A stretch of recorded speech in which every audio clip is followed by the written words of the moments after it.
Well, hello there. Ollie here again, and guess what? I got a fresh loaf right out of the oven. This one comes to us again from a familiar face. C.G. Jung. He says, knowing your own darkness is the best method for dealing with the darkness in other people. Jung was a big know thyself kind of guy.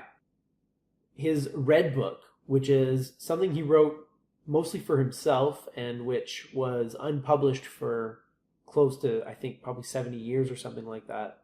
Well, maybe 50. I don't know. You can look it up. This book was like a diary of his internal explorations. He went into himself and he recorded what he found. And so when he talks about knowing your own darkness, it's kind of poetic. Psychologists don't really write like this anymore.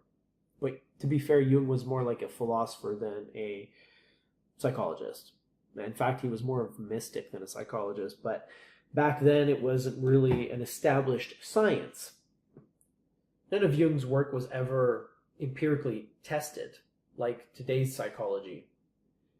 But then I think about the Stoics, and I think about the Buddhists, and how they practiced things and understood things about the human psyche that only recently were rediscovered by modern science.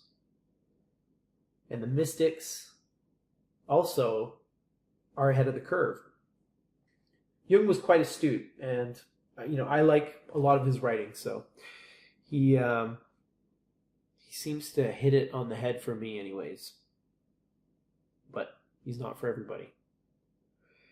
Nevertheless, I think in this case, he's got a pretty good point.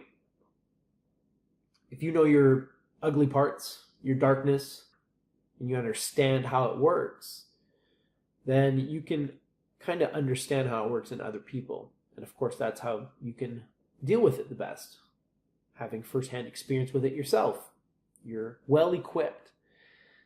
But if you keep the darkness hidden and you don't know your own darkness, then you'll never understand the darkness in other people.